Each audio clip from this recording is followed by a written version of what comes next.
préférée. Bien sûr, le Bonjour d'Algérie. Nous serons ensemble jusqu'à 9h30 avec les rubriques habituelles, à savoir donc la rubrique des savants et chercheurs. Bien sûr, Ahmed Griyassen sera parmi nous aujourd'hui pour nous parler d'un chercheur savant, un homme de paix surtout, qui sera donc évoqué aujourd'hui dans sa rubrique. Aujourd'hui, bien sûr, Cheikh Tahar Ait Aljet, qui nous a quittés à l'âge de 106 ans et qui laisse en tout cas un vide énorme parmi donc tous ses amoureux et tous ceux qui le suivaient plus particulièrement. Il nous tracera aussi toute sa recherche, tout ce qu'il a fait aussi autour de lui comme bien. Nous aurons également à parler donc de la journée mondiale donc du don de sang. C'est le 14 juin, célébré partout dans le monde. Nous allons évoquer plutôt la participation des donneurs. C'est la journée mondiale des donneurs de sang. Nous allons évoquer cela et parler avec un médecin qui est représentant donc de l'agence de don de sang. Il viendra nous parler bien sûr de l'acheminement bien sûr des poches de sang, comment ça fonctionne. Comment est-ce que les donneurs de sang sont invités à donner leur sang à travers différentes actions. Voilà, c'est tout le programme. En tout cas, nous allons évoquer avec eux, bien entendu, cette opération. Et une autre opération avec une association qui a donc organisé une belle journée à l'occasion donc de la journée de la Méditerranée. Parler bien sûr de l'engagement autour donc de l'environnement avec la participation des enfants, des plus jeunes. Tout ceci à travers une opération appelée l'opération bleue et l'opération verte. Donc nous aurons à discuter avec ces intervenants, en tout cas à travers bien sûr leurs actions. Voilà, et Amina Ziri, comme chaque samedi matin, elle est parmi nous et aujourd'hui elle nous parlera bien sûr des traditions et évoquer aussi les traditions et tout ce qui est autour donc de notre patrimoine. Et on reviendra bien sûr sur l'hommage rendu à nos artistes en particulier. Une personne qui nous a quittés bien trop tôt. Il s'agit de Nordine Saoudi. On reviendra à travers cet hommage qui lui a été rendu au niveau de l'Opéra d'Alger. Voilà, c'est tout le programme qu'on a choisi pour vous. Restez avec nous, attentifs jusqu'à la fin. Et bien sûr, je vous laisse en compagnie d'Amel Laribi tout de suite pour vous présenter les nouvelles du ciel.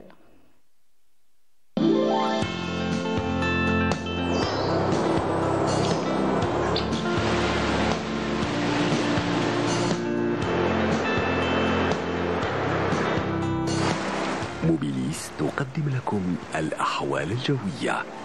موبيليس، معا نصنع المستقبل. Et oui, ça y est, le soleil est toujours là et bien sûr la chaleur est toujours là avec son lot d'humidité. Voilà, ouais. Oui, des coups de chaleur. Ah oui, pour cet après-midi, oui. C'est une grande partie du pays, également vers le sud. Surtout en voiture, la réverbération fait qu'on souffre plus. Hein. Ah oui. Si vous n'avez pas la clim, on a fait du chemin hier. Donc, il va faire beau, très beau et très chaud. Très chaud, la mer sera calme. Un petit peu, oui, ça va. Allez, je vous laisse présenter la météo, Merci, Amel. Bonjour à tous et bon réveil. Eh bien, pour aujourd'hui, excepté de la brume en ce début de matinée, près des côtes, pratiquement toutes les côtes, eh bien, le ciel restera dégagé à partiellement voilé, mais un temps relativement humide vers les régions côtières et proches côtières. Par contre, vers l'intérieur et le plateau, eh bien, on aura un ciel partiellement voilé avec des cellules orageuses sur les hauts plateaux de l'ouest qui peuvent donner quelques pluies par endroit. Ces pluies vont gagner les côtes ouest et centre, mais en soirée, possibilité bien sûr.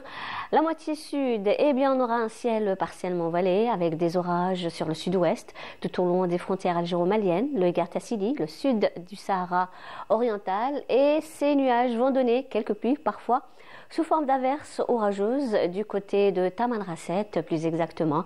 Et à noter des sements de sable tout au long des frontières algéro-maliennes, le Sahara central, le Nord-Sahara et les oasis. Les températures, quant à elles, eh bien, elles seront caniculaires. Et oui, comme vous pouvez le voir sur la carte, le maximum 44 degrés du côté de Hindefla, 43 Relizane, 42 degrés à Tizi Ouzou, 40 à Annaba, Constantine, également Guelma, 37 à Djelfa et Batna, 36 degrés à Al-Bayad, 34 à Tlemcen, 32 à Alger, 30 degrés à Oran, au sud 38 degrés à Gardaya, 40 Biskra, également Tamanrasset et Janet, 43 Béchar, 45 à Insalah, 44 à Elizi, 40 Tindouf, 45 du côté de Ingezem, 46 à Adrar et 47 degrés à Borj Bedjimourtar. La mer aujourd'hui, eh bien, se montrera un peu agitée sur pratiquement l'ensemble des côtes, d'ouest en est, des vents qui varient entre 10 et 30 km/h sur les côtes ouest et centre et jusqu'à 40 km/h sur les côtes est. Les vents sont de secteur est à nord-est, également nord-est sur les côtes ouest et variables sur les côtes centre. Un petit tour cette fois-ci du côté de l'Europe, on aura un temps plutôt nuageux avec quelques pluies éparses du côté de Paris, également Moscou, Kiev, plutôt dégagé sur une grande partie de l'Europe, mais partiellement voilé à Londres et des passages nuageux à Lisbonne. Côté Mercure, 18 degrés à Moscou, 19 à Kiev, 22 à Londres, 28 degrés à Berlin, 25 à Istanbul, 28 également du côté de Paris, 32 degrés à Madrid, 26 à Vienne et 36 degrés, et oui, du côté de Rome. Et comme toujours, bien sûr, je vous retrouve tout à l'heure, juste après le journal télévisé de midi. Et d'ici là, passez une excellente matinée avec la suite du programme sur Bonjour d'Algérie. À tout à l'heure.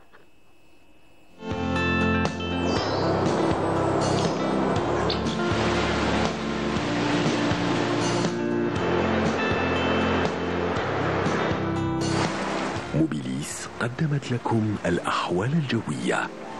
موبيليس معا نصنع المستقبل. Ben voilà, vous savez tout sur les nouvelles du ciel d'aujourd'hui, les températures surtout. Ah oui. Bien sûr, ceux qui ont donc l'intention d'être à l'extérieur, aller à la mer, surtout n'allez pas au moment du zénith, hein, parce qu'il fera trop chaud. Oui. Et pour ceux qui vont aller à la plage, faites attention à l'exposition, c'est cela? Exactement. Allez, les petits conseils? Bah, toujours de l'eau, les chapeaux, les crèmes, et tout ce qui s'ensuit. Faire attention. Voilà, les personnes âgées à ne pas donc sortir aux températures les plus élevées. Bah oui, c'est ça. Si on n'a rien à faire, il vaut mieux rester à la maison. D'accord. Bien, une photo en arrière-plan. C'est une très belle région que vous connaissez tous normalement. Vous l'avez reconnue, Amel? Du tout, non. Du tout, non. Du tout. C'est une très belle région. Les oasis. Oui, c'est l'oasis. C'est Boussaïda. C'est une très très belle région, Boussaïda, absolument découvrir. C'est une visite obligatoire en tout cas, très attractive par son paysage, surtout son calme, sa lumière. Bien sûr, tout le monde connaît cette oasis qui est aux portes donc, du désert et qui nous invite directement à aller découvrir cette oasis qui est riche.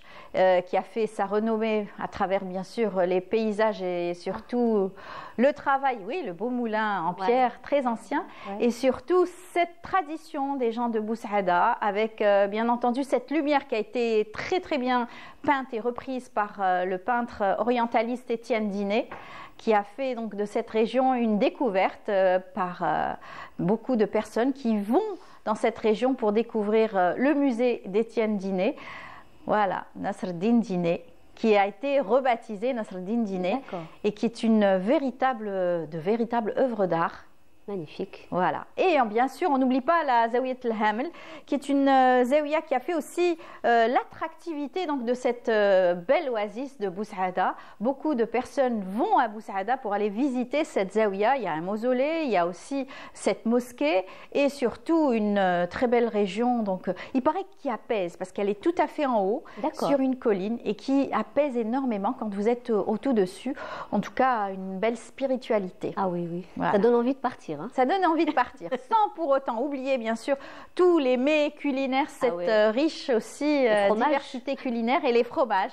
Voilà, tout à fait. Voilà, ça a été une petite visite à travers Boussaïda qui nous fait découvrir aussi les artisans de Boussaïda. Alors, vous connaissez les heurtoirs qu'on trouve sur les portes? Non. Les portes, les anciennes portes donc de la Casbah, etc., de certaines demeures anciennes. Eh bien, les heurtoirs en cuivre. D'accord. On appelle, voilà, nah. Voilà. Alors, ces heurtoirs sont fabriqués par des artisans donc, de Boussaïda. Et vous connaissez aussi le fameux couteau, le Boussaïdi. D'accord. C'est un savoir-faire typique de la région. Très bien. En tout cas, on aura l'occasion donc de recevoir certains artisans qui ont eu bien sûr des prix à l'international, qui ont ce savoir-faire dans la fabrication de la qualité de nos couteaux de la région de Boussaïda. Voilà. J'espère en tout cas que vous aurez envie d'aller rendre visite à cette belle oasis et surtout plutôt aller découvrir et prendre quelques belles photos et bien entendu s'imprégner un petit peu de la région. Merci Amel. Mais c'est moi. Vous connaissez la chanson. La chanson? Du tout, mais... Du tout. Voilà, en tout cas, on vous laisse repartir. Vous serez bien sûr à midi et 19h pour d'autres bulletins météo. Exactement. Et demain? Et puis demain, on se retrouve avec grand plaisir ici à cette même place. Je vous laisse apprécier cette détente musicale. On se retrouve juste après. صبحا من نشالش يا حي لا يزول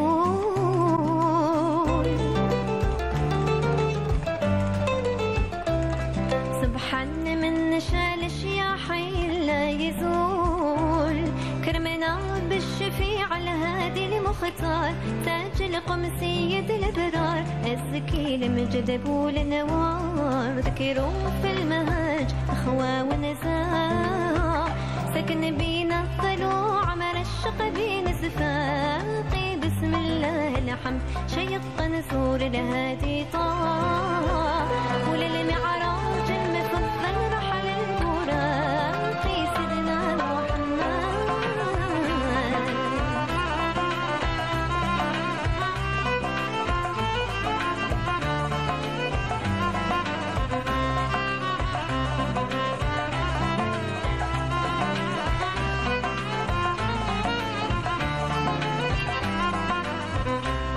طبعني بطابع شرقي في من يحول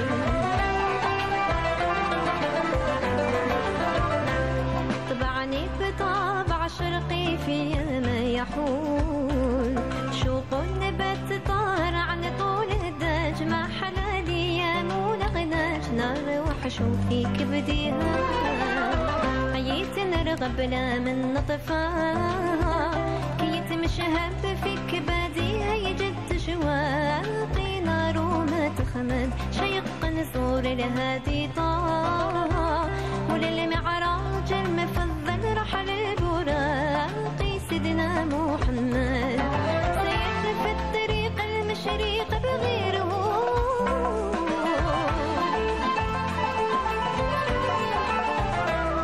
سير في الطريق المشريق بغيره يا سعد من ظفر بذوك البقعات نال ما نالوا سادات يا سعادة من ثمامة روح مهنية يقبضها ماولاها يظفر في كل عام حجة من يكون الباقي من إيديه الحمد من شوق نور المجد ما عندي ما نقول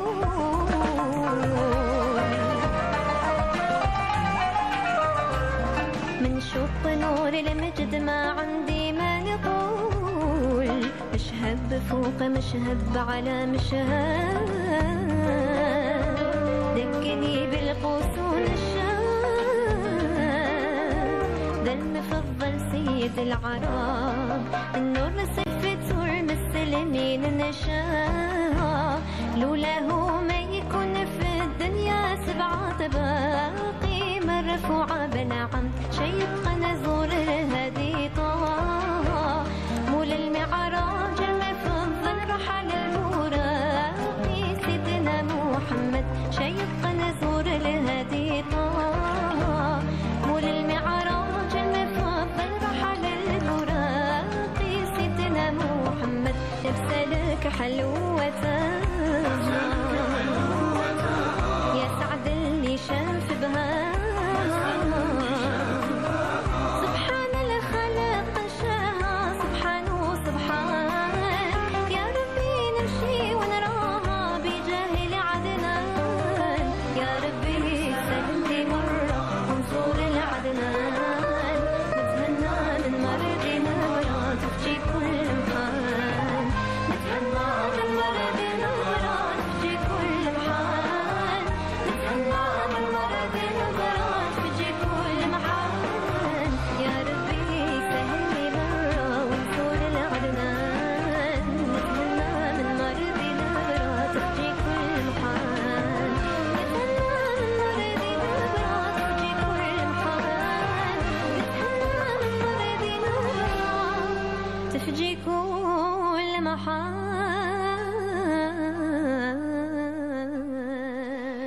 Voilà une très belle voix, celle de Iman Sahir, qui, avec Ahmed Grigassen, ont essayé de parler bien sûr de sa carrière qui a bien évolué. En tout cas, Nselmou Aléha, parce qu'on sait bien qu'elle est toujours très attachée à cette culture de l'arabo-andalou et bien sûr de la sauvegarde de cette musique savante. Eh bien, on l'accueille comme il se doit, comme chaque samedi matin.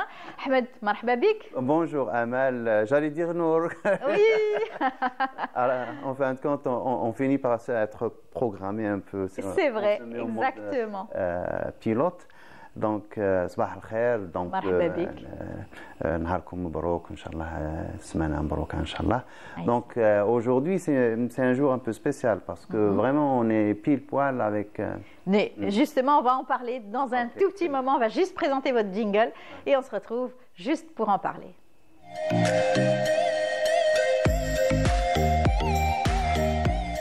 C'est un jour très spécial, oui, puisque tout à l'heure on en parlait en coulisses. C'est déjà l'anniversaire du décès de Cheikh Tahar Ait Hadj. Bien sûr, c'est l'icône de l'Algérie, c'était un symbole de savoir, d'équilibre, de tout ce qu'on veut, d'éducation. Donc c'est vraiment, il a marqué son époque, il nous a marqué, il a marqué plein de générations. Cheikh Tahar Ait Hadj, ça fait 2 ans qu'il nous a quittés. Donc on ne se rend même pas compte. Donc on est en juin, le 13 juin, ça fait déjà 2 ans qu'il est parti, Rabbi yarhamou. Il n'y a pas très longtemps, vous évoquiez aussi le parcours de son fils qui lui aussi nous a quittés. Exactement, ça faisait 2 ans parce que ils sont partis à 2 mois non, même pas 1 mois et quelques jours. Donc c'est triste. C'est le 1er mai et Cheikh Tahar c'est 1 mois, quelques semaines après. Je vous disais tout à l'heure, il est parti trop tôt. Et voilà. Et surtout, ce beau visage, et ce visage souriant surtout, il était apaisant quand on le voyait. Exactement. Vraiment, c'est le symbole de la sagesse. De la sagesse et de la religion telle que l'ont vécu nos ancêtres depuis le temps. Parce que la religion, elle représente en fait, c'était la culture des Algériens. La religion islamique, c'était leur culture. Et leur culture, donc on la voit à travers Cheikh Tahar Ait Hadj. Moi, je me souviens de la première fois où je l'ai vu comme ça de face. Je l'ai vu avec les gens, donc je me suis dit que il y a encore un sahabi vivant parmi nous. Donc, parce que sa façon d'être, son éducation avec tout le monde, même avec les plus petits. Ça, c'est son fils. Ça, c'est son fils, exactement, Cheikh Salah. Salah. Et là, à côté, c'est la couverture du livre que tu as devant toi. Donc, il y a plusieurs éditions. C'est la première édition qui est sortie, Rihlat Qarn, le voyage d'un siècle. Et c'est vrai, c'est vraiment un voyage. Et c'est un voyage dans tous les sens. Il y a le voyage spirituel, il y a le voyage géographique dans les déplacements, les différents, et surtout le voyage tel que l'on appelait les nôtres, c'était un mujahid, donc c'est le djihad. Nous, on ne peut pas avoir honte du djihad parce que le nôtre était vrai, donc entre 54 et 62, et seuls les vrais, donc les authentiques, ont participé. Lui, il a participé avec ses enfants, notamment Cheikh Salah, la Zaouia et tous ses étudiants. Donc quand la Zaouia a été bombardée. Alors vous nous ramiez souvent des photos où on le voyait, même âgé, participer à des rencontres et il voyageait beaucoup, même à l'international. Il était très souvent convié. Exactement. Là, c'est la dédicace du livre. Donc quand le livre est sorti, donc le Rihlat Qarn, donc il était présent, il y avait le Cheikh Bou'alam Ghulamla, il y avait Cheikh Saddiq, Lamine Bchichi et toutes les personnalités qui étaient là. C'était une journée très spéciale, donc tout le monde était là. Et il fallait voir, donc quand il est arrivé à la Bibliothèque nationale Al-Hamma, il y avait une foule qui l'attendait. Et quand des fois j'ai eu aussi l'occasion de l'accompagner en voiture, donc c'était vraiment quelqu'un de très spécial. Donc tout le monde le saluait, tout le monde s'arrêtait pour le voir. Il avait une notoriété. Je ne sais pas. Plus qu'une notoriété, c'est-à-dire exactement, c'était pas une star de la télévision, mais il était vraiment, on le notait. Donc dès qu'il passait, les gens notent qu'il y a, ah oui, mais il le voit, et les gens le reconnaissent sans le connaître, même des gens qui... Alors il y avait bien sûr les chercheurs, les savants qui travaillaient, qui le connaissaient, donc c'est clair. Mais le téléspectateur, le simple téléspectateur avait pour habitude de le voir chaque veille de Ramadan ou chaque veille de mawlid donc, ou de temps en une temps, il y avait rencontre ces interventions. religieuse, Exact. il y avait ces interventions et il avait ce visage tellement souriant et apaisant que tout le monde le reconnaissait. Exactement. Donc, c'était impressionnant. Et tout le monde, les jeunes notamment, donc ils venaient, ils voulaient prendre une photo avec lui, un selfie ou bien l'embrasser, embrasser sa tête. Et lui, il était tout content. Donc, il s'arrêtait. Donc, même s'il était fatigué, des fois, on sait qu'il était vraiment fatigué. Donc, ça, c'est la traduction Rihlat Qarn, Rihlat Qarn, périple d'un siècle, traduit par notre ami Msoud Boujnoun. Donc, et ça, c'est une vie qui a commencé dans un coin très perdu de l'Algérie du XXe siècle. On est en 1917, c'est la fin de la guerre 14-18 avec tous ces affres et ce qu'elle a coûté à l'Algérie. Donc, il est né dans un foyer très normal, très pauvre, dans l'austérité la plus globale, très modeste. Et donc, il commence à apprendre le Coran chez son père qui était imam dans le village, à Tamoukra. Donc, il apprend le Coran, il termine très tôt, à 11 ans, il avait déjà appris le Coran. Donc, et puis commence une période d'apprentissage très courte, mais il a été marqué par des personnalités de grands ulama. Notamment, lui, il parlait souvent de Cheikh Saïdi Hijri, qui est de la raison de...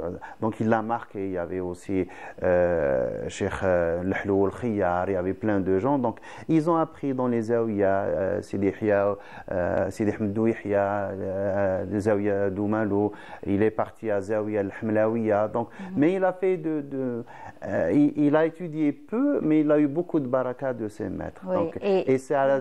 Pardon. Oui. Vous me disiez, il avait une excellente mémoire. C'est ça qui a fait cette grandeur, parce que quand vous avez une mémoire et que vous la travaillez, vous rencontrez tellement de personnalités qui vous apportent cette connaissance et cette sagesse, vous vous enrichissez encore plus, davantage. Exactement. Il avait cette mémoire, il y avait aussi la sagesse de son père, parce qu'apparemment, son père était tout aussi sage que le fils. Parce que, là, c'est le livre qu'a écrit Cheikh Saleh Siddiq, donc ses souvenirs ou ses mémoires avec Cheikh Tahar. Donc, il a écrit, donc il est sorti, ça fait 1 an, je crois, le livre. Donc, quand même, il a tenu à marquer, à témoigner, parce qu'il lui demandait, il lui avait demandé, si je meurs avant toi, il faut que tu écrives quelque chose sur moi. Il lui a dit oui, c'est promis, et c'est ce qu'il a mis dans l'introduction, donc promesse tenue. Donc, il est parti à Zawiya al-Hamlawiya où il a étudié 1 an, tout simplement. Et à la fin, Cheikh Ali al-Hamlawi, il a vêtu du bournous de la Zawiya. Ça veut dire que vraiment, donc, il a marqué aussi Cheikh Ali. Et il lui a demandé de réouvrir la Zawiya de Sidi Ihya al-Idli. Parce que la Zawiya a été fermée dès l'arrivée de l'occupant français. Donc, là, elle a été détruite plusieurs fois. Et puis elle a été fermée pendant des années et il a fallu faire des démarches, il a fallu que les gens du village se déplacent, qu'il envoie des gens pour intervenir. Il a commencé à enseigner en 1937, c'était l'ouverture. Et là c'est une commémoration quelque part dans l'une des Zawiya où il partait. Là on le voit avec ses 2 élèves.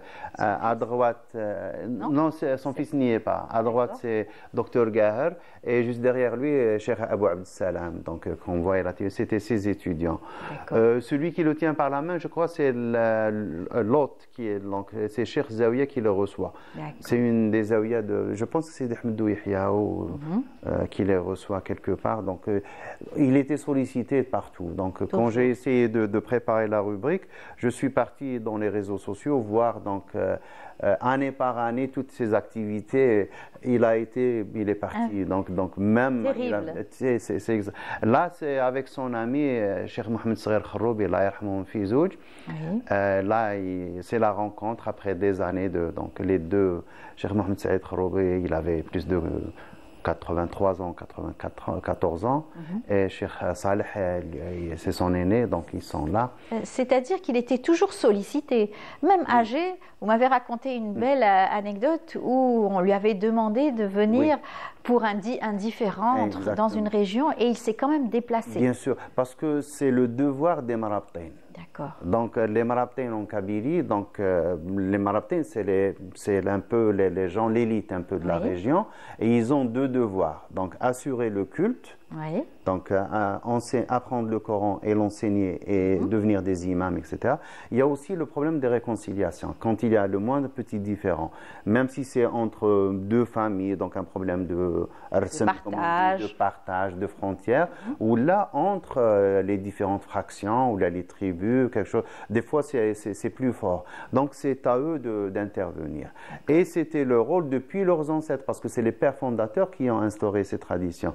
Le père fondateur de Tamakra, c'est Yahya al-Idli, donc c'est le fondateur de la Zawiya, et c'est le Cheikh Tahar, c'est le descendant direct. Donc c'était leur devoir. Quand il a le moindre problème, ils font appel et ils respectent. Et les gens doivent respecter parce qu'ils ont peur de Daoud Shar. Ah là. Oui, donc il y avait. Et puis s'ils ne respectent pas ce que disent les sages, donc que va devenir la société? C'est vrai. Donc et eux, donc ces Marabtaines, ils résolvaient le problème. Donc quand il disait, quand il avait le moindre problème, donc dans les villages en face quelque chose, ils disent oui. On va solliciter Rabbi Unbi, ça veut dire qu'on va demander aux chouyours, donc de tel village, parce que c'est des Marabtaines, on va leur demander de résoudre le problème. Et ces gens, donc ces Marabtaines, quand ils cherchent le souci, c'est pas de donner raison à quelqu'un, même s'il est dans son droit. Parce que ce qui prime, c'est la paix sociale. Bien sûr. Donc ils vont demander aux deux parties de céder, même celui qui a raison, il doit aussi céder de son côté pour arriver à satisfaire tout le monde, pour restaurer le climat pacifique entre les gens. Et c'est ce qu'il a fait, il s'est déplacé malgré son âge avancé, et vous m'avez dit qu'il était revenu. C'est l'une des histoires. Par exemple, c'est l'une des histoires. Donc on nous a raconté. Il y a des choses qu'on peut raconter. Bien sûr. Non, je voulais juste dire qu'il était revenu quand même seul. Exactement. Seul. Donc, mais il faisait ça. Donc c'est le sens du devoir. Voilà. Là, on vous voit, hein, là. Exactement ça. On l'a reçu à l'observatoire à l'époque. Il est il y a son fils qui est en train de lire le livre d'or. Lui, il est au milieu. À sa droite, il y a Amir Dabstanji, debout, il y a Cheikh Ami Mohamed Barrami, des scouts, et à côté, c'est le fils de l'un de ses amis. D'accord. Exactement, c'est Cheikh Bouchlaram qui était là, donc il a connu le père. C'est ça aussi l'avantage quand on vieillit, donc quand on passe à un âge avancé, et on a... Et là, on lui avait offert un petit cadeau, c'est une photo avec lui au milieu, avec ce qu'on appelait les Shuyukh al-Jama'a. Cheikh al-Jama'a, c'est comme lui, c'est quelqu'un à qui Dieu prête vie, et il a toute une génération qui devient ses élèves. Donc, il voulait Cheikh al-Jama'a. Quand il est là, donc tous ces gens, c'est ses élèves. Donc, il y avait Cheikh Ali Belhaj Moussa, il y a Cheikh Abdelkader al-Mdjawi, et il a reconnu son maître. Il a reconnu celui qui est à droite en haut, Cheikh Saïd Lidjri. Dès qu'il l'a vu, Hada Cheikh, il me disait, donc il s'est rappelé. Oui, il était très simple dans sa façon donc, de voir les choses, et bien sûr, un éternel travailleur. Hein. Exactement. Voilà, ça c'est funérailles. Exactement. Énorme comme là, déplacement. Les gens sont venus de partout. De partout. Oui. Parce que tout le monde était là et tout le monde racontait. Je l'ai vu une fois et voilà ce qu'il m'a dit. Et on sent tous que il y avait Ami Mouqran Ouchait qui est à Bolloré. Il me dit je l'ai pleuré peut-être plus que mon père, parce que là, maintenant, à mon âge, je me sens orphelin avec son départ. Oui, oui. Exactement. Et bon, on croit aussi qu'il n'a fait qu'enseigner, mais en fin de compte, il a fait beaucoup de commentaires de livres qui sont enregistrés, et j'espère qu'ils vont être... Et puis, vous dites, ce qui est triste, c'est que bon nombre de ses camarades sont aussi décédés. Donc, exactement. Ça fait que, voilà, c'est un pan donc, de cette recherche, cette histoire qui disparaît aussi avec. Les anciens, surtout pendant la Révolution, et lui qui était Qadi pendant la Révolution, Qadi de Amirouche n'était pas simple à gérer. Donc, c'était c'est un baroudeur. Oui, donc. Mais lui, c'était le côté calme. Donc, quand il y avait le moins de pépins, donc, il intervenait pour calmer les choses. Donc, il avait un vrai sage. Exactement. Et il disait tout le temps, donc, pendant la Révolution, les aish yihki. Les aish yihki. Et lui, il a gardé, donc, il a tenu la promesse. Donc, il a vraiment, à chaque fois qu'il y avait un hommage rendu, un alim, un copain, un ami, donc il était là, il tenait à être présent pour amener son témoignage. En tout cas, merci pour votre témoignage. Merci de toujours nous rappeler le travail de ces sages, le travail de ces savants. Merci beaucoup, Ahmed. En tout cas, samedi prochain, vous serez avec nous. Samedi prochain, Inch'Allah, si tout va bien. Et bien entendu, on continue notre émission. On vous laisse repartir, bien sûr, avec ce portrait d'un chef pâtissier qui a évolué ici et bien sûr qui a réussi aussi à l'étranger. Je vous propose donc ce portrait qu'a réalisé pour nous Semia Bouharour. Il s'appelle Mohamed Sedi, il est chef pâtissier chocolatier qui s'est imposé à l'international avec ses créations uniques. Cet enfant de Boussaada rend hommage à sa région et ses ancêtres, avec ses chocolats à base de produits du terroir, dont la pièce maîtresse est la date. J'ai fait l'école algérienne, après je suis parti à l'étranger, j'étais assoiffé pour apprendre l'art du sucre et surtout la confiserie et chocolat, grâce à ma formidable mère qui m'a transmis tout ce savoir-là du confiture et surtout l'amour du partage. C'est la première pour présenter ma nouvelle collection de parfums d'oasis, c'est du chocolat à base de fruits de l'Algérie, et presque 100% avec le fruit de la date qu'on obtient la date de sureau de la date naturelle. Et avec ça, on a réussi à avoir des confitures, des fruits confits, du chocolat, de la gourmandise. Tout ça, c'est avec deux produits, la date. Et lorsqu'on ajoute le sucre de la date, c'est considéré comme un sucre naturel, non raffiné et naturel. Et on peut dire que sans sucre ajouté. Artiste dans ses gestes, Mohamed Sedi procède aux dernières retouches avec doigté et délicatesse avant de présenter ses petites douceurs à ses convives. Ce maître chocolatier, et après beaucoup de recherches et un savoir-faire acquis un peu partout dans le monde, est arrivé à réaliser des saveurs prestigieuses, un monde qui l'a toujours passionné depuis son statut d'apprenti.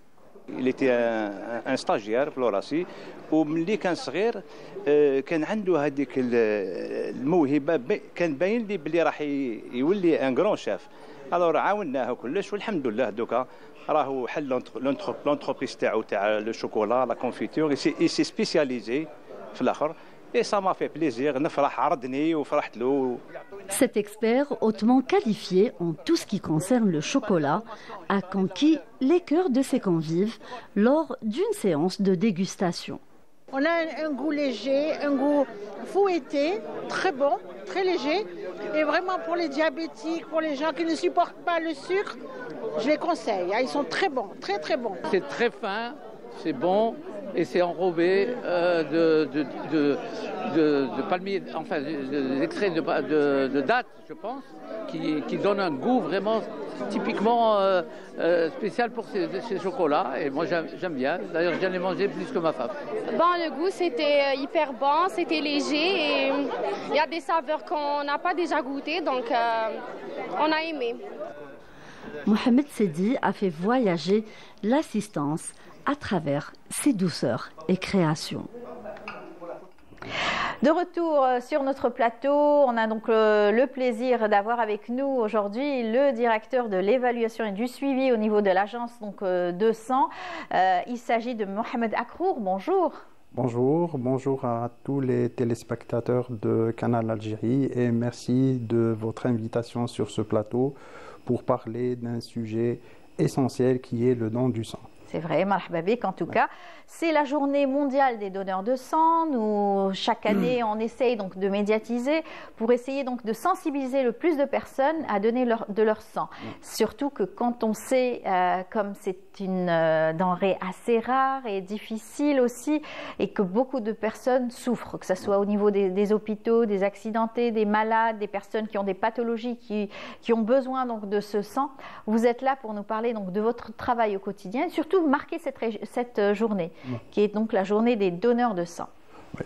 Donc, à l'occasion de cette journée mondiale des donneurs de sang, l'Agence nationale du sang, en coordination avec les directions de santé et de la population des différentes wilayas à travers le territoire national, les structures de transfusion sanguine, la Fédération algérienne des donneurs de sang, le mouvement associatif, ainsi que diverses administrations, des entreprises publiques et privées, sans oublier aussi les opérateurs de téléphonie mobile, organisent diverses activités.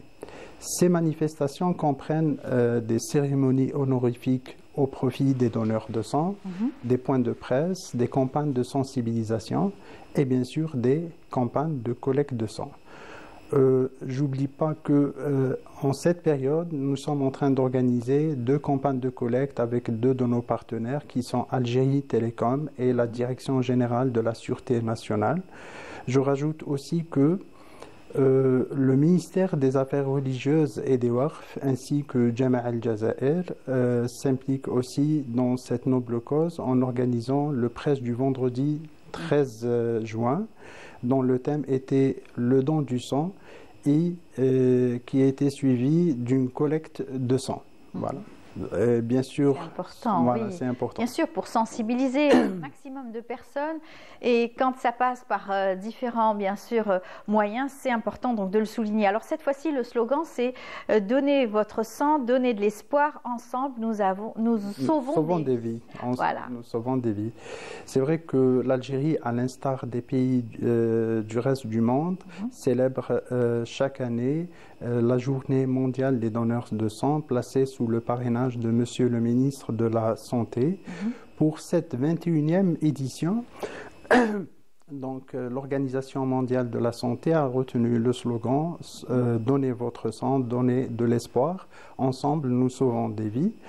Cette célébration vise d'une part à rendre un hommage appuyé et reconnaissant aux donneurs de sang bénévoles et d'autre part à inculquer davantage la culture du don de sang auprès de nos concitoyennes et concitoyens. C'est vrai. Il y avait pour habitude de prendre des exemples dans la société pour essayer donc donner à travers donc ces personnes donner des exemples, que ce soit des sportifs reconnus, que ce soit des personnalités donc de la culture. Voilà, donner son sang, ça inspirerait peut-être d'autres personnes à faire autant. Bien sûr. Et avoir plus de personnes qui donnent plus facilement leur sang. Bien sûr. Au jour d'aujourd'hui, nous sommes en partenariat avec plusieurs acteurs dans la transfusion sanguine. Mais c'est-à-dire, le problème, c'est que le besoin est permanent et constant et qu'il faudrait davantage donner du sang, puisqu'on cite par exemple, il y a des patients qui sont au niveau des hôpitaux qui sont en constante besoin et dépendance. Par exemple, les patients des victimes des accidents, les femmes dont elles présentent des complications obstétricales, les patients présentant des cancers ou des maladies du sang telles que la drépanocytose ou les bêta-thalassémies. Ajouté à ça, malheureusement, les produits sanguins labiles présentent une durée de vie qui est limitée. Par exemple, si on prend par exemple les plaquettes, elle est de 5 jours. Les globules rouges, elle est de 42 jours. Le plasma varie de 6 mois à 1 année et cela tout dépend de la température de conservation. Et c'est pour cela qu'il faut davantage maintenir les efforts dans le domaine du don de sang afin d'approvisionner de façon permanente, durable et constante les banques de sang et ce au profit des patients. C'est ça. Je vous avais demandé justement de parler cet acheminement donc des poches de sang et comment est-ce que on doit faire vite justement pour traiter ce sang, pour le transformer surtout et l'acheminer directement aux malades ou carrément au niveau de la banque pour être bien sûr alimenté au niveau des hôpitaux après. Je tiens à préciser, entre parenthèses, que le circuit d'une poche à sang, il est rigoureusement encadré. Et cela pour assurer une sécurité, que ce soit pour le donneur ou pour le receveur. Alors déjà, tout commence lors du don de sang où le candidat au don de sang va subir une consultation médicale confidentielle. S'en suivra aussi une collecte de sang avec du matériel à usage unique, stérile et sécurisé. Bien sûr. Par la suite, une fois la poche prélevée, elle sera identifiée, étiquetée et rapidement acheminée à la salle de préparation où le sang sera séparé. Les composants du sang seront séparés. Donc on aura le plasma, les plaquettes et les globules rouges. Par la suite, chaque don subira une batterie de tests biologiques. Ces tests biologiques, ça concerne le dépistage des maladies transmissibles par le sang. Et ce, conformément à la réglementation algérienne, ça concerne le dépistage du VIH, les hépatites B, les hépatites C, ainsi que la syphilis. Je rajouterai aussi, chaque don de sang subira aussi des examens immunohématologiques. Ça concerne le groupage, le résus. Et lors de la distribution de chaque don du sang, un examen de compatibilité sera effectué afin de s'assurer de la compatibilité entre un échantillon du patient et de la poche. Et au final, c'est-à-dire avant la transfusion, il y aura un test ultime au lit du patient afin d'avoir une sécurité maximale par rapport au sang. Voilà. Pourquoi il pourrait y avoir donc de rejet en cas donc bon, on respecte bien sûr les résus et bien sûr le groupe sanguin de chaque patient avec bien sûr le don, mais quand même il peut y avoir aussi un rejet? Non, c'est pas le rejet. C'est-à-dire toutes les procédures opératoires élaborées par l'Agence nationale du sang sont faites par rapport à ce qu'il n'y ait pas de rejet et qu'il y ait des poches conformes et sécurisées par rapport aux besoins des patients. Très bien. Voilà. Mais malheureusement, on sait qu'il y a il y a certains groupes sanguins qui sont plus demandés que d'autres et qui sont plus rares aussi. Et ça, c'est un peu toute la difficulté aussi. Oui, quelquefois, c'est vrai, oui, mais il faut faire aussi, c'est-à-dire une lecture assez proportionnelle. Les groupes rares qui sont assez rares, c'est aussi une population qui n'est pas aussi importante aussi. Donc le besoin par conséquent n'est pas aussi important pour ces groupes rares. Par ailleurs, les structures de transfusion sanguine sont dotées de registres et d'annuaires de certains de ces donneurs afin de les appeler lors d'un besoin particulier. Alors, vous avez des chiffres pour l'année 2024 puisque c'est une année qui a été clôturée. Là, pour 2025, c'est encore en cours. Donc, vous savez exactement si les donneurs sont en augmentation ou pas. Bien sûr. Donc, durant l'année 2024 et suite aux efforts de tous les acteurs de la transfusion sanguine, plus de 866 000 candidats aux dons se sont présentés au niveau des 261 structures de transfusion sanguine à l'échelle nationale, permettant ainsi la collecte de 721 716 poches de sang, c'est-à-dire une évolution de 6,62 par rapport à l'année 2023. Je précise que 56% de ces dons sont faits par des dons bénévoles contre 44% de dons de compensation et 70% ont été faits au niveau des sites fixes, c'est-à-dire au niveau des structures de transfusion sanguine, contre 30% au niveau des sites de collecte mobile. Je précise aussi que 88% de ces dons ont été faits par des donneurs de sexe masculin. D'accord. Voilà. Ils sont plus courageux peut-être. Voilà. Ou alors ils sont plus en forme. Alors sinon, on pourrait dire que finalement votre travail a payé puisque c'est en augmentation. Vous avez organisé plusieurs collectes au niveau des entreprises, connues au niveau des hôpitaux, au niveau bien sûr des mosquées, pour sensibiliser un maximum de personnes. C'est ce que vous faites à chaque fois.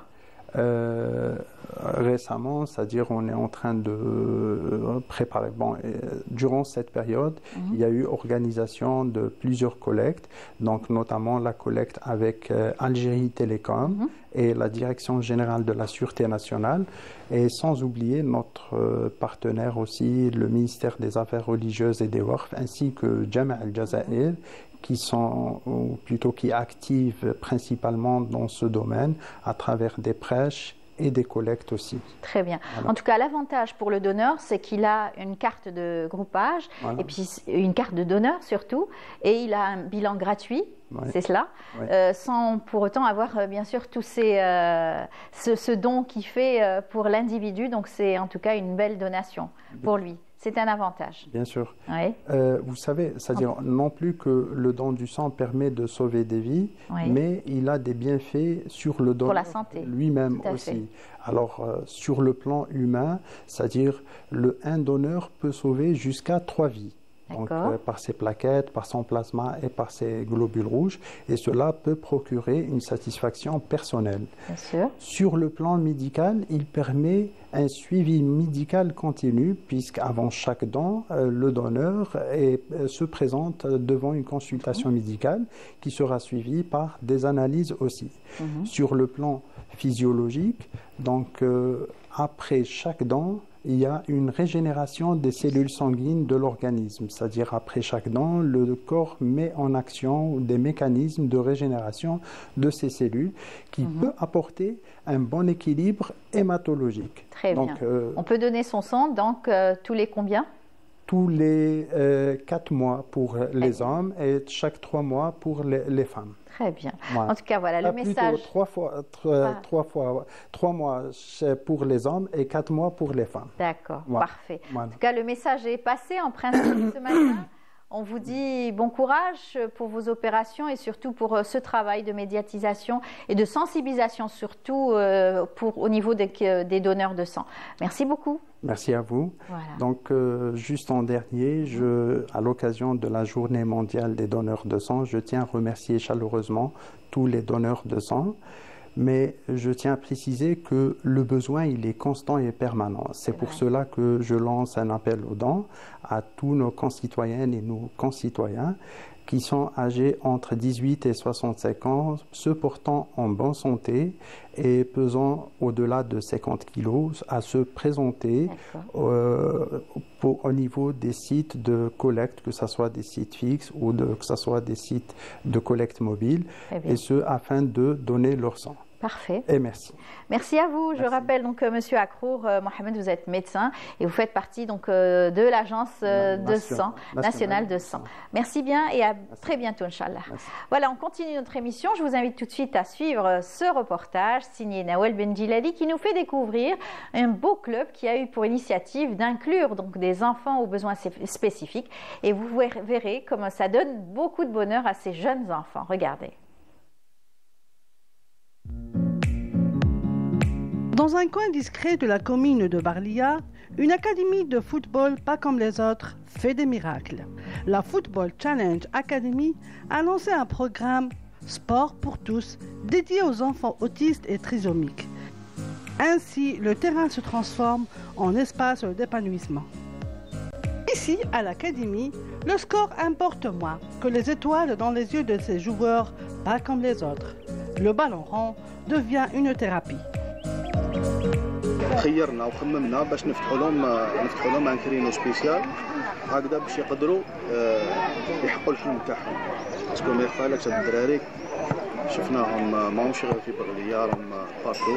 ماذا بينا حنا كامل البلديات كامل الولايات تلحقهم الرساله باش هما يديروا واش رانا نديروا حنايا وما نصوفيو هذه الفئه. نهار نجيبوهم يديروا الصفر ويروحوا لديارهم يكونوا فرحانين يكونوا يعني هذيك الطاقه اسبوع كامل وهما في حاله ما شاء الله. حنا بوكو بليس نخدموا معهم انشطه رياضيه حنا الحركيه وكاع كما تعرفوا هما الفئه تريزوميه ولا التوحد فئه شويه ثقال. حنايا بدينا مع الجمعيه التريزوميه دلس. انا بديت معاهم العام اللي فات كمدرب مع الشيخ كريم، وهذا العام كي جات شالونج فوتبول جاو سينينا اتفاقيه معاهم عطاو بلوس الجمعيه تاعنا تريزوميه دلس وجمعيه التوحد تاع دلس. الوغ هما عندهم ديجا اون اكسبيريونس في لا ولايه دالجي وجاو مدوا هاد الاكسبيريونس تاعهم لهنا عندنا في دلس. Une académie dirigée par un ancien joueur connaisseur du domaine, mise sur des séances adaptées, exercices sensoriels, encadrement renforcé et un objectif prioritaire, le plaisir avant la performance. اليوم الدراري هذوما حنا نخدموا لهم ان بروغرام انيوال اللي يكون مدروس من ناحيه المدربين، من ناحيه لا بسيكولوج، لوطوفونيست، كل ما يجمل وكل ما يخص بهذو الفئه. حنا البروغرام هذا يندار طرافاي دو جروب اللي ماذا بينا حنا شاك فان داني نكونوا صوفينا واحد ولا زوج من الجروب باش نقدروا او موان نطلعوهم مع لي زونفون نورمال في لاكاديمي تاعنا. سي سا لوبجيكتيف تاعنا. Avec l'aide de kinésithérapeutes et psychomotriciens, l'académie a développé des méthodes innovantes, motricité et socialisation. L'intégration des enfants في milieu scolaire ou même في la société تاعنا ولا les activités sportives elle est très importante parce que les enfants surtout les enfants اللي عندهم les troubles autistiques راح نخرجوهم ولا راح ننتيجيهم في la société. هذا واش راهو يحوس لونفون باسكو اذا كان في الميليو فاميليال كي ما درنا والو entre la petite famille on a besoin هاد les enfants يخرجوا. كيفاش يخرجوا بهاد les activités les activités de sport, les activités de loisirs, les activités même les activités culinaires, il y a plein d'activités. La psychomotricité, c'est une activité, elle joue sur deux points, le corps et le psychique de l'enfant. Voilà. Pour باش نوصلوا نديروا l'équilibre psychomoteur chez l'enfant, il y a tout un travail. L'enfant تعاودي تطلعيه à zéro. تعاودوا نديفلوبيو فيه le côté affectif, le côté relationnel, le côté moteur, psychique au même temps. باش l'enfant يعاود يسترجع l'équilibre psychomoteur كيما هو كيما les autres enfants. Entre les cris de joie et les ballons qui dansent sous le soleil, une académie écrit une autre histoire du sport. Ici, on ne compte pas les buts, mais les sourires. Bienvenue dans un terrain où le ballon rond devient un langage universel. ملي بديت من هذه الجمعية لقيت نتيجة بزاف هايلة على خويا، المعاملة تاعهم بزاف مليحة وهو كان ما يهدرش كاع يبدا يصقي دوكا بلا عقل بلا ماما عطيلي هذه، ماما بغيت ناكل، ماما عطشت، ماما جعت، شغل ولا يهدر يقول لنا واش راه في قلبه واش بغاه هو. ونوجه هذه الرسالة للجميع اللي راه يشوف فينا اللي فاق اللي وليد وماشي من هذاك النوع تاع ما راهش يهدر ما راهش والو، يتبعوا بكري قبل ما يروح قبل ما يجوز. رانا هنا في مدينة بغلية مع اسمه لاكاديمي فوتبال شالونج، وقاموا بينا ورانا جبناهم وراهم يونطرينيو ويلعبوا من هنايا ورانا قايمين بهم. واش تواسي هذا هو التوحد كما يقولوا التوحد صبر، وحنا كما يقولوا نديروا اللي علينا وهذه هي. قولي انت تجي تدير سبور؟ ايه. واش اما نيميرو عندك نتايا؟ لا ما عنديش نيميرو. ما عندكش نيميرو؟ واش تحب قولي واش تحب؟ انت زيدان ولا ميسي ولا شكون انت؟ كريستيانو رونالدو. باقي عليلو؟ صافا صافا مليح بيان صافا بيان. اسمك عليلو؟ عليلو اسمه ايه. شحال عمرك عليلو؟ واش السنة؟ الله يبارك. قولي عليلو شحال لك ملاك تجي دير سبور هنايا؟ شحال عندك ملاك تجي دير سبور؟ عندك ماتش؟ ما كاينش ماتش ماليش. انت شكون ميسي ولا نيمار ولا شكون نتايا؟ نيمار تحب نيمار؟ ايه. علاش تحب نيمار؟ ماليش. يعرف يلعب؟ يلعب. داكور. راك مليح هنايا؟ مليح. صباح الخير. بخير. واش راك صافا؟ صافا. Tu vas bien? صافا. الحمد لله. تلعب ماتش هنا؟ ماتش. شكون انت يا شكون؟ انت نيمار ولا ميسي ولا زيدان ولا شكون انت؟ À la Football Challenge Academy, chaque passe, chaque éclat de rire et chaque petite victoire sur le terrain raconte l'histoire d'un ballon qui roule au-delà des lignes blanches. Ici, le sport est un pont tendu vers l'inclusion. Ce soir, à Barlia, des parents entreront chez eux avec un trésor, la lumière dans les yeux de leurs enfants. Le vrai score était ça. Reste à savoir qui relèvera ce défi à leur côté. Abou Meldes et bien au-delà. Voilà, c'était donc beaucoup de bonheur dans la région de Barlia avec ces jeunes qui aussi sont rentrés sans doute chez eux très heureux. J'espère qu'en tout cas cette opération va continuer et être aussi reprise un petit peu dans d'autres régions. Voilà, on va parler de cet élan de solidarité, on va continuer à parler de cet élan de solidarité, de cette empreinte aussi pour parler de notre environnement avec une association qui se bat depuis bien longtemps déjà. Avec nous son président, monsieur Sofiane Khoury, marhaba bik. Marhaba bik. Merci pour l'invitation. Vous êtes le président de l'association algérienne pour la promotion du volontariat environnemental.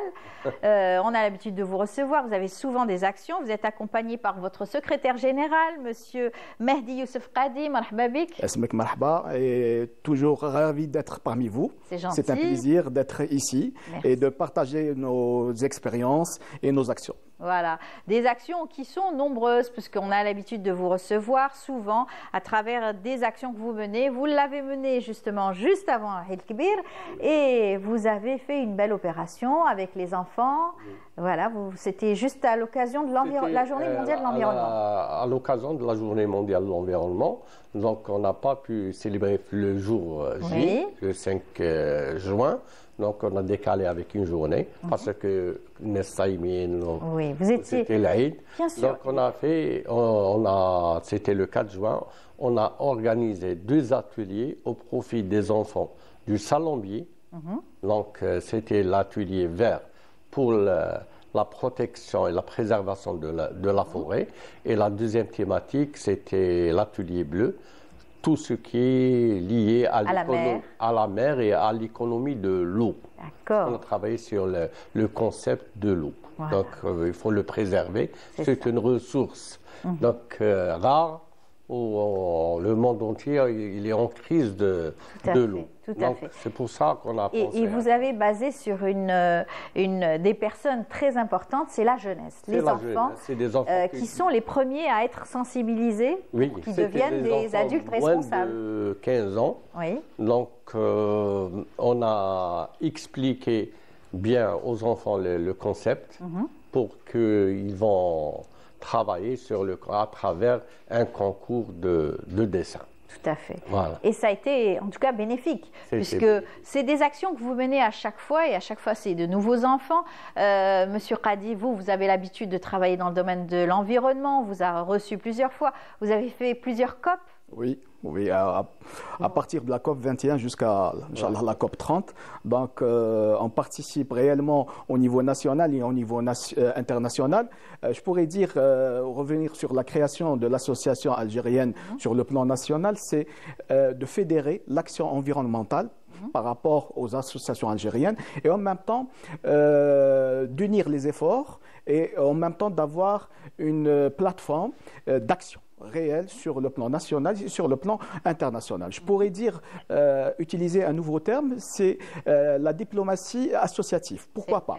Qui va en même temps défendre les intérêts de l'Algérie et en même temps plaider pour l'environnement, pour le développement durable. Et c'est pour ça que je reviens par rapport à la création de l'association nationale, c'est qu'on a élaboré une stratégie d'abord. Cette stratégie, elle est basée sur des axes. Parmi les axes les plus importants de la création de l'association, c'est l'éducation environnementale et le développement durable. Aussi, la citoyenneté. Parce qu'on a des obligations, on a des devoirs. Donc, il faut éduquer l'enfant et éduquer l'ensemble des acteurs adhérer à ces actions. Voilà. Pour revenir aux 2 actions, il y a eu 2 actions, l'action bleue et l'action verte.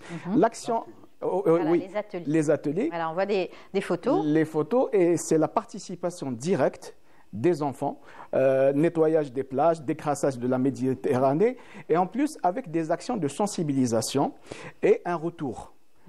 On insiste sur le retour parce que c'est l'enfant qui va introduire et inculquer la culture du respect de l'environnement pour ses parents, pour son quartier et pour sa famille. La même chose au niveau des ateliers, au niveau du CEM. Donc l'atelier dessiné, l'atelier des arts va insister à donner une vision et on va avoir un feedback, un retour par rapport à l'enfant. Qu'est-ce qu'il voit? Même s'il voit la pollution, il va l'interpréter par des dessins. Et ça, c'est très utile pour passer le message. Voilà, et bien sûr, aujourd'hui, les fameuses bouteilles plastiques, etc., les enfants sont sensibilisés à tout cela et à toute cette dégradation de notre environnement. Ils vont essayer donc de pallier un petit peu à tout cela. Vous êtes là pour les accompagner et leur donner des outils pour mieux comprendre la chose. Bien sûr. Les dangers de notre planète, surtout. Bien sûr, c'était la thématique de l'action décrassage de la Méditerranée, à l'instar de tous les pays qui se trouvent sur le pourtour de la Méditerranée, on a organisé une action commune. Donc il y a l'Italie, l'Algérie, l'Égypte, le Liban, la Turquie, et j'en passe. Tous les pays qui se donnent sur la baie de la Méditerranée. Juste pour revenir par rapport à l'action, on a choisi des slogans. Parmi les slogans, une plage sans plastique. Non plastique. Voilà. Donc, essayons de ne pas utiliser surtout tout ce qui est emballage et plastique à usage unique. Parce que, en fin de compte, comme vous l'avez dit, une bouteille de plastique, ça dure plus de 500 ans. Donc, le problème qui va se poser, si on va, le mode de consommation, consommer beaucoup de plastique et on aura plusieurs rejets et beaucoup de rejets plastiques, ça va non seulement dégrader le récif et dégrader non seulement la Méditerranée. Et par la suite, ça a un impact sur la santé, ça a un impact sur les ressources et ça a un impact même sur la pêche par la suite. Oui, bien sûr, et c'est un impact indirect, parce que, bien sûr, cette faune marine qui va ingérer donc, des films plastiques, que ce soit des bouteilles, des sachets plastiques, va être encore une fois en danger pour notre environnement. Nous, par rapport à la santé morale. C'est ça. Donc, quand on va se déplacer, quand on va aller, surtout c'est la saison estivale, au niveau des plages et tout, on a besoin d'avoir un cadre agréable, une plage naturelle, propre et saine. C'est pour ça que j'insiste, même par rapport aux familles et aux estivants, toujours garder une certaine culture de garder. C'est important. Oui, c'est très important de sauvegarder notre patrimoine du Sahel. On vous voit une belle photo là, vous êtes tous engagés. Oui, ça c'était l'atelier. On a rassemblé les deux ateliers, c'était l'atelier bleu et l'atelier vert. Donc c'était le moment de partager avec eux. Et les enfants, ils étaient très... Vous avez un très bel arrière-plan avec, on voit, l'émir Abdelkader. Non, c'était Ammar Yassef. Oui. C'était le petit Omar. Oui. Donc ça c'est à droite, oui. Mais de l'autre côté aussi, on voit l'émir Abdelkader. Voilà. Donc on a bien réfléchi à la photo. Bien sûr, une très belle photo qui englobe un petit peu tous ces acteurs qui sont aujourd'hui les futurs décideurs peut-être de l'Algérie. Ils sont là, ils doivent être impliqués. Et vous avez parlé de citoyenneté. Là encore une fois, c'est important de souligner cette citoyenneté, c'est-à-dire que nous sommes tous responsables de notre environnement, de notre action au quotidien sur cette terre, bien sûr, et en particulier dans notre propre pays, avec bien sûr la proximité au niveau des quartiers, chaque quartier, essayer de sensibiliser ces jeunes pour qu'ils soient aujourd'hui des futurs graines d'environnementaux, c'est cela. Au-delà de graines d'ambassadeurs. Voilà. De porteurs de projets. Parce que, je vais vous dire, même par rapport à la gestion des déchets, il y a un gisement très important. C'est le recyclage. il y a des projets, il y a des investissements.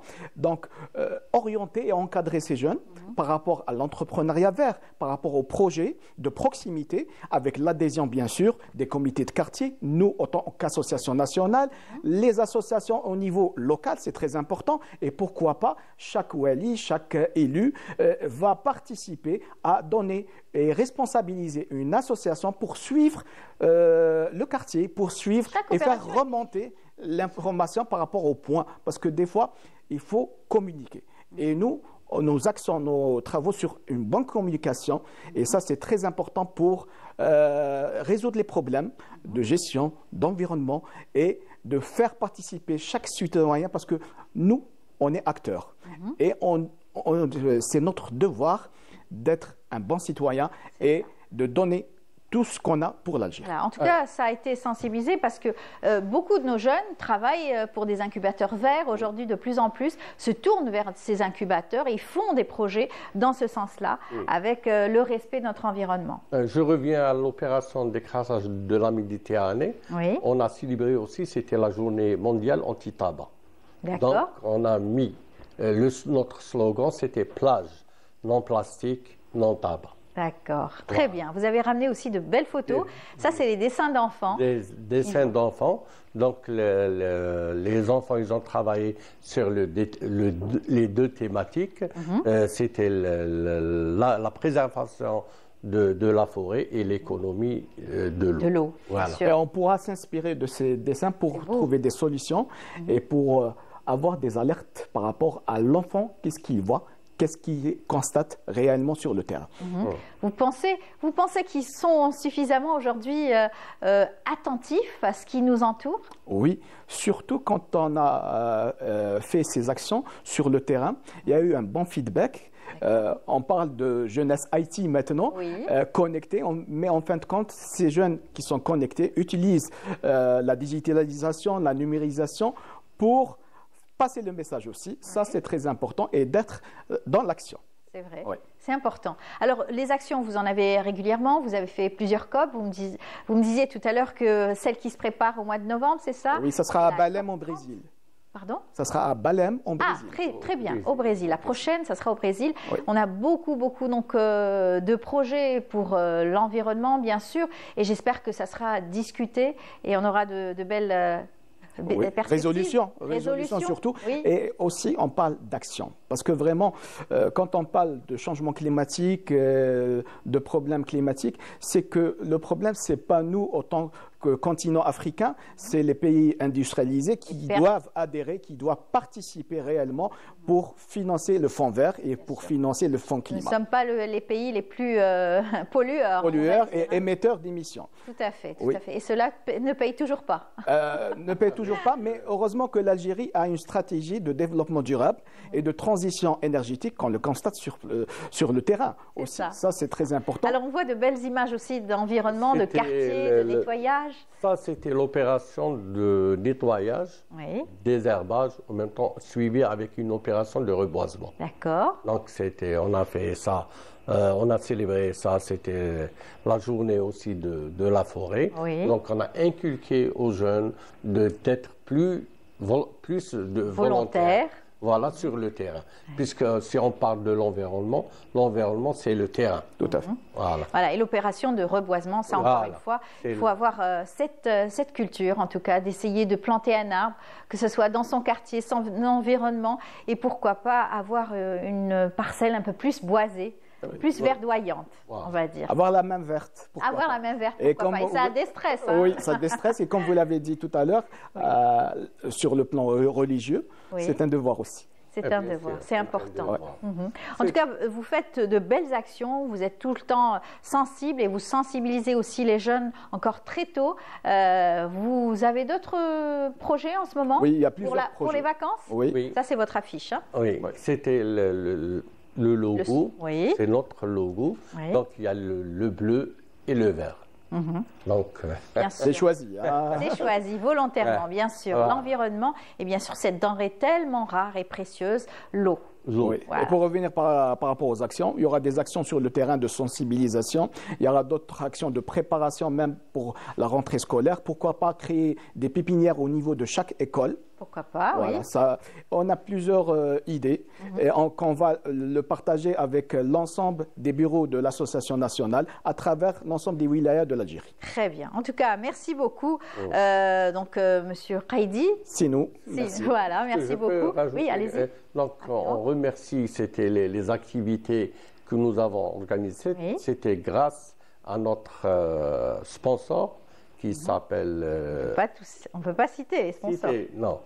Non, dommage. On les remercie. On les remercie. Ils vont se reconnaître, ils ont travaillé avec nous. On les remercie parce que sans eux, sans le partenariat durable, on ne peut pas réaliser tant d'activités. Peut-être qu'on pourra faire appel à l'ensemble des acteurs pour être avec nous et adhérer à l'action. Ça, c'est plus important. En tout cas, merci à vous. Merci. Bonne chance pour tout ce que vous faites et c'est toujours un plaisir de vous recevoir Partagez. parce que vous êtes actif sur le terrain.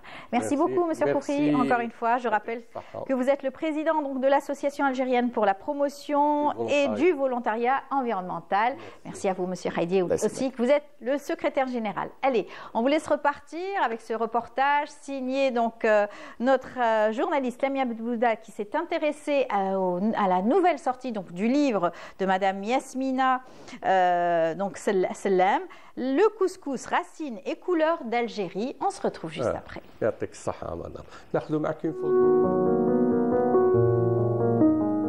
Au Bastion 23, Yasmina Sellam nous embarque dans un voyage culinaire à la recherche des origines du couscous. De l'Antiquité à son inscription par l'UNESCO en 2020 au patrimoine culturel immatériel de l'humanité, en passant par son industrialisation en Algérie, une première dans le monde, ce qui lui permit d'atteindre une dimension universelle. On me dit toujours, on nous vole notre patrimoine. Je me suis dit, il faut que j'écrive un livre sur le couscous pour le situer historiquement. Et donc, j'ai été chercher. Pourquoi ? Est-ce qu'il appartient à tout le monde ou est-ce qu'il nous appartient un peu plus? Et donc, j'ai fait un livre enquête. Ce n'est pas un livre littérature, c'est un livre enquête avec des dates. À telle date, voilà tel qui a dit sur le couscous. Voilà telle date, voilà ce qu'on a dit sur le couscous. Et ainsi de suite jusqu'à ce qu'on arrive à 2020 où il a été inscrit à l'UNESCO. Donc, je l'ai suivi. C'est une filature. Fruit d'une longue recherche documentée, le couscous, racines et couleurs d'Algérie, est scindé en deux parties. La première nous plonge dans l'histoire de ce mets emblématique. Références littéraires, archéologiques, sociologiques, carnets de voyage sont présentés par l'auteur pour retracer son origine, la matière première de sa fabrication, ainsi que les techniques et ustensiles de roulage. Le couscous est parti donc d'Afrique du Nord et il est parti en Andalousie avec Futuhat al-Islamiyya. Donc l'Andalousie, c'est devenu donc une partie du Maghreb ou de l'Afrique du Nord parce que ça fait partie des pays du Maghreb. Et au moment de la découverte des Amériques, avec Christophe Colomb et les conquistadors, quand ils sont partis, le couscous faisait partie de leur alimentation de tous les jours. Et donc, ils l'ont pris avec eux. Et il est devenu plat national au Brésil. Ils en ont deux, un salé et un sucré. Dans la deuxième partie, nommée les 1001 saveurs du couscous algérien, la chef nous propose un riche éventail de recettes du couscous, décrites et illustrées. Chaque région, ville, village ou famille possède ses propres façons de cuisiner ce plat ancestral. Les recettes, moi, j'en ai recensé 140. Et chaque recette a des variantes. Donc, si vous prenez les 140 et que vous multipliez par les variantes de chacune, vous allez dépasser les 1000 recettes algériennes. On me raconte, dans ma famille, que quand ma grand-mère maternelle, la maman de ma maman, s'est mariée, ils l'ont servi. Et moi, j'ai passé mon temps à leur dire comment on le fait. Et j'ai réussi avec plusieurs tentatives à le refaire. Et maintenant, c'est le clou de l'alimentation de Darjidé et tout le monde me le demande. Paru aux éditions ANEP, ce beau livre de 120 pages nous révèle les secrets d'un plat emblématique qui raconte bien plus qu'une recette, une histoire, une culture et une mémoire. À lire absolument. Voilà, le couscous, un plat qui nous rassemble tous et qui fait aussi la fierté de notre art culinaire. Eh bien, c'est pas Amina qui va nous dire le contraire. Amina Zeri, bonjour. Bonjour, ça va? Babik. Ysalmek, Bouchraki. Très bien. Ça va. Alhamdoulilah, et vous? La vie en bleu, hein? Oui, la vie en bleu aujourd'hui. Tu vas merveille le bleu. C'est gentil. Hein? Elle est toujours attentionnée à nous faire des petits compliments. C'est les couleurs des stars. Des stars. Adoré par les stars. Et pourquoi pas. Oui. Donc aujourd'hui, on va continuer à parler de culture, de coutumes et patrimoine, comme le veut votre rubrique. On va rendre hommage aux grands artistes algériens, n'est-ce pas? Exactement. Et aujourd'hui, tout le monde était sidéré pourquoi je suis venue seule. C'est pas normal. D'habitude, je suis entourée de femmes. Je suis une star aujourd'hui. On va me dérouler le tapis rouge. Voilà. Bien sûr que tu es une star. Oui, hein? C'est ça. Ça va faire plaisir à Krimo aujourd'hui, notre réalisateur. Voilà. Alors, on va parler justement de nos artistes et tout ce qu'ils font au quotidien pour justement véhiculer ces coutumes, traditions algériennes. Exactement. Donc, ça fait pas ça fait pas longtemps, on a célébré le 8 juin. Donc, c'est la journée de l'artiste. Et avant-hier, j'ai assisté à un événement très très important organisé par l'association Lumière, présidée par Monsieur Rabia, que je salue, qu'on a eu l'honneur de le recevoir dans notre plateau. Et donc, cette association qui fait un travail excellent pour la promotion d'abord du cinéma et pour la promotion aussi d'autres arts. Oui, oui. Parce qu'on a parlé récemment, on a parlé des arts, on a parlé de l'art plastique, on a parlé du théâtre. Donc, Monsieur Rabia, il donne de l'importance aussi à tout ce qui est art, culture. Donc, il est entouré, c'est vrai, de cinéastes et en même temps des artistes qui actifs dans les différents domaines. Tout à fait, parce que quand on parle cinéma, on parle art, décorateur, bien sûr maquilleur, tout ça, ce sont des métiers qui sont en corrélation, c'est-à-dire qu'on ne peut pas s'en passer. Exactement. Donc, j'ai assisté à un après-midi vraiment formidable en présence de personnalités artistiques telles que Hassan Benzarari. Il y avait aussi le fils de Al-Khdar Hamina, Malik, que je salue. Il y avait aussi passe-moi le nom. Hayed. Il y avait Hayed aussi, le fils de Rouiched. Il y avait Madame Farida Krim. Donc, Mustafa Hayed, tous ces noms qui ont été honorés à l'occasion du 8 juin. Et donc, en présence de Monsieur le ministre de la Culture, qui était là, justement, très attentif, très modeste, très proche des producteurs oui. Et aussi il y avait des artistes qui ont proposé des projets et donc le ministre il était là pour les écouter, pour les orienter et donc c'était un véritable moment de convivialité entre les responsables, entre le ministre et les artistes. Ces hommes de culture exactement. Aussi, hommes et femmes de culture. Exactement, voilà. Donc je voulais juste passer un grand bonjour à Monsieur Benzarari qui fait aussi un travail excellent et aussi à Malik Hamina. On vient juste de perdre son père, un grand monsieur qui a donné énormément à ce pays, au cinéma. Le premier cinéaste algérien à avoir une palme d'or au festival de Cannes. Exactement, 1975. Le premier réalisateur africain et arabe à avoir décroché la palme d'or. سيتي ما كانش عندنا بزاف من يدينا الاستقلال دونك جات في واحد الوقت وين ça a été une fierté pour l'Algérie, pour lui-même déjà, ce cinéaste et pour surtout toute l'équipe qui a travaillé pour ce film et la réussite. Exactement. Donc je tiens à féliciter tous les artistes qui ont été honorés en cette occasion. Ils sont aussi ce matin, cette matinée, les hôtes de Monsieur le ministre au CIC. Donc je dis félicitations à tous les artistes aussi qui vont être honorés. Voilà, le fameux film qui a été vu encore une fois cette année lors du festival de Cannes pour rendre hommage.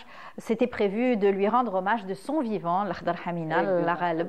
Il est décédé juste le jour même donc, de cette commémoration. يقول لك واحد يعني بروفيرب عربي مثل عربي يقول لك اللي خلف ما ماتش.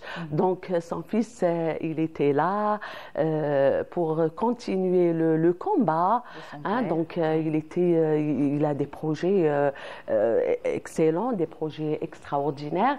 Donc je le salue. Je crois qu'il nous suit en ce moment.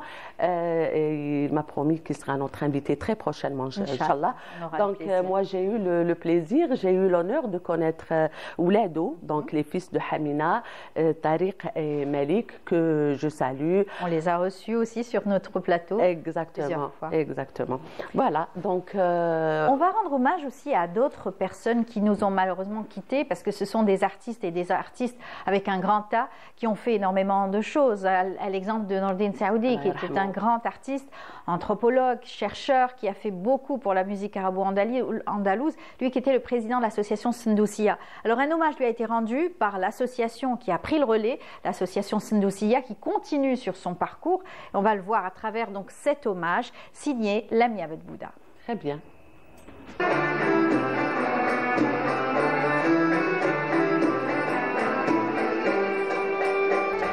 À l'Opéra d'Alger, c'est au rythme raffiné des mélodies andalouses qu'on a rendu hommage à la mémoire de l'artiste, professeur et chercheur Nourdine Saoudi. La soirée débuta par une prestation instrumentale de l'orchestre andalou des Sundousia sous la direction de son maestro Youssef Nouar.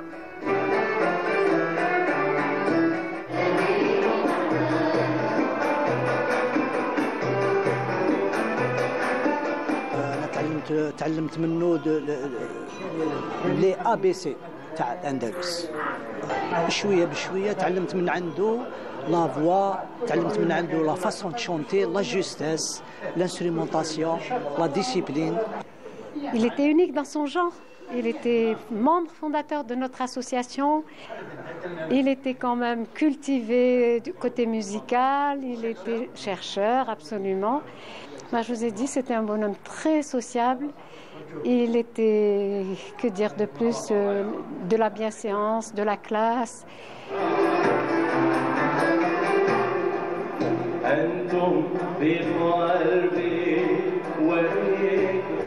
La soirée s'enchaîne par l'interprétation chaleureuse et maîtrisée de Lella Melika en Noubassika de l'artiste Sofiane Bouchefa.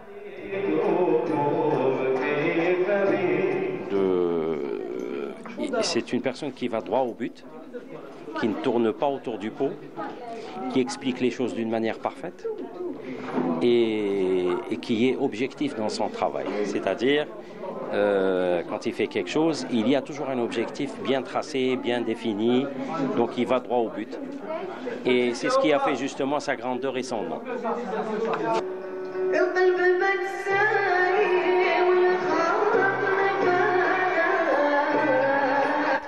Cette soirée hommage a pris une autre envolée avec l'interprétation de la diva de la musique arabo-andalouse Rim Haqiqi des titres d'Hajthin Awel Wilfi ou Le Qalb Bet Sali.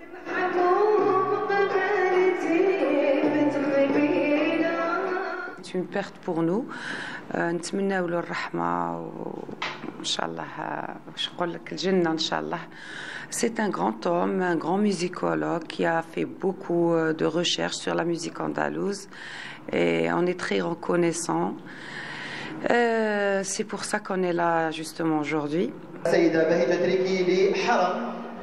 En présence des membres de la famille du défunt du ténor de la musique Sanaa Mohamed Khaznadi, Dr Griga Hassan a énuméré les points forts du riche parcours de l'artiste. Exactement.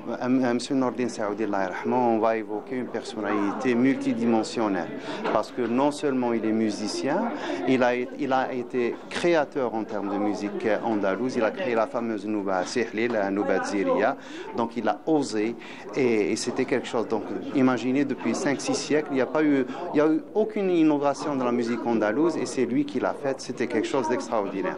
Non seulement ça, il a aussi d'autres facettes qui sont tout aussi intéressantes. C'était un chercheur hors pair, donc il était archéologue, il était dans la préhistoire, il a été directeur du Centre national de recherche en préhistoire et anthropologie. Il a été aussi premier directeur de l'Opéra d'Alger, Boualem Sayeh. Il a fait dans le théâtre. C'est un artiste complet. Il écrivait même de la poésie. Donc. Nombreux amis et artistes ont assisté à cet hommage. Allah yarhamou, moi je l'ai connu qu'on في خارجية ensemble les années 80, 90 je crois. En plus, il a été mon invité à la télé, il a été mon collègue à la chaîne 3. Il faisait une émission Nouba Andalousia et moi le donc et c'est une très très grande perte pour la culture algérienne. Allah yarhamou Saali. Mais Nordine Saoudi jamais ما نساوه parce que كان chef d'orchestre vraiment يعلم très bien وربي يرحمه parce que كان نزيد نهضر عليه vraiment ما صاي شغل خلانا un grand vide. Tonton Saoudi Allah yarhamou, c'était une école. C'était une école tout court.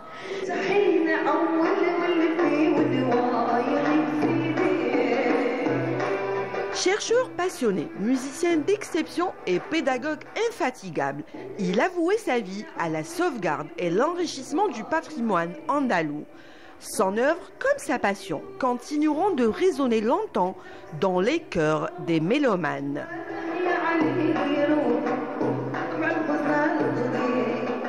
Voilà, c'est un bel hommage, en tout cas triste donc de pouvoir lui rendre hommage. On pensait qu'il allait continuer à animer des soirées puisqu'il en avait fait de nombreuses soirées. Vous me disiez d'ailleurs qu'il faisait de très belles fusions, qu'il avait été initiateur de belles fusions. Exactement. C'est un géant, il est là et il reste toujours dans nos mémoires, dans nos cœurs. Donc, Rabbi Yarhamou Saleh. Pense à sa famille. À ses filles qu'il adorait. Exactement. Il parlait beaucoup de ses filles. C'est un grand musicologue, un musicien qui a aussi créé la Nouba. C'est le père de la Nouba Ziria. Donc, il était aussi un fervent défenseur du patrimoine culturel musical en Algérie. Il ne faut pas oublier aussi que Nordine Saoudi, il est le créateur de plusieurs fusions, donc entre la musique algérienne, la musique classique algérienne et la musique du monde. Il était tout le temps, il a sillonné presque tous les pays, il était sollicité par plusieurs pays pour animer des conférences, des colloques, des rencontres et pour parler non seulement de la musique classique algérienne, andalouse, mais aussi des musiques du monde. Donc, il avait une grande classe. Exactement. À interpréter la musique avec sa voix. La voix de ténor, une voix de ténor. Et puis, il ne faut pas oublier aussi une chose qui dit Nordine Saoudi, dit une pléiade d'artistes algériens qui ont marqué l'histoire de la chanson algérienne. Ils étaient des élèves de Saoudi El-Kharjia. Alors, je cite Hamidou, Laïd Kroub El-Khir, un grand artiste, Nasreddin Chaouli, Nasreddin Galiz, Radia Adda, Kamila Nour, Nordine Mourad Jafri. Voilà. Comme étant. Oui, يقول لك شيخ بلا شيخ ما هو يقول لك شيخ بلا شيخ ما هو شيخ. Donc هما يقول لك شيخنا نور الدين سعودي 15 ans de formation عند نور الدين سعودي الفخارجية. Donc c'est une école. اليوم j'espère qu'on va penser à créer un centre, un conservatoire اللي يتسمى على اسمه نور الدين سعودي. C'était aussi un chercheur, son épouse également, qui sont chercheurs tous les deux dans le domaine de la préhistoire, l'anthropologie. Ils étaient en tout cas très curieux donc, de pouvoir aussi transmettre ces informations concernant notre patrimoine. Exactement. Alors lui, qui avait aussi énormément travaillé, parce qu'on l'avait connu aussi lors de l'année de l'Algérie en France en 2003, il tenait le département musique. Oui, Adar Abdeltaïf. Oui, moi j'ai travaillé beaucoup avec lui. Beaucoup de projets concernant la musique algérienne ont été portés grâce à lui aussi. Donc il faut aussi rendre hommage à tout ce travail, toutes ces personnes qui ont travaillé avec lui pour cette année-là. Exactement. Rabbi yarhamou, il est là, كما قلت لك يبقى مدرسة, c'est une école, c'est une icône, il est là, il est dans nos cœurs et j'espère que Myriam elle va nous faire écouter une petite chanson, je crois qu'on a choisi ensemble. On terminera avec Inch'Allah. Voilà, donc Myriam Yatea Saha aussi qui a fait un travail excellent concernant Nourdine Saoudi et j'espère qu'il y aura de la relève. Parce que il a formé beaucoup de jeunes, donc j'espère qu'il y aura de la relève. Inch'Allah, plus tard, il y aura d'autres Nourdine Saoudi, Inch'Allah, dans l'Andalous et dans d'autres styles musicaux aussi, parce que il était, يقول لك عليه فنان عالمي. Il chantait du jazz, il يغني le jazz, de la musique, il adorait la musique country, il aimait aussi la musique fado portugais. D'accord. Donc c'est un gars qui aimait la musique universelle. يقول لك عليه فنان عالمي ظاهرة, يقولوا عليه un phénomène de la musique mondiale. فهمتي? Donc moi j'ai assisté à un colloque en Égypte où c'était le sujet du colloque, c'était Nourdine Saoudi. يقول لك ظاهرة, c'est un phénomène dans la musique mondiale. Donc modeste aussi. Modeste. Il a été aussi à la tête donc de l'Opéra d'Alger, là où aujourd'hui beaucoup d'artistes rayonnent. En tout cas, merci beaucoup. يعطيك الصحة أمينة, toujours un plaisir de vous يعيشك ربي يطول عمرك. شتي ما جيتش وحدي, نوردين سعودي لا, il était là, ربي يرحمه ويوسع عليه إن شاء الله. يعطيك الصحة. Merci beaucoup, on se donne rendez-vous très prochainement. Lundi, Inch'Allah. On continuera à parler donc de notre patrimoine et de notre culture avec vous. Et puis, quant à moi, je vous dis merci de nous avoir suivis. Excellente journée à vous tous. Merci à toute l'équipe de la Régie 7. Allez, à demain. Au revoir et bonne journée. ومن تلمسة نشد رحيل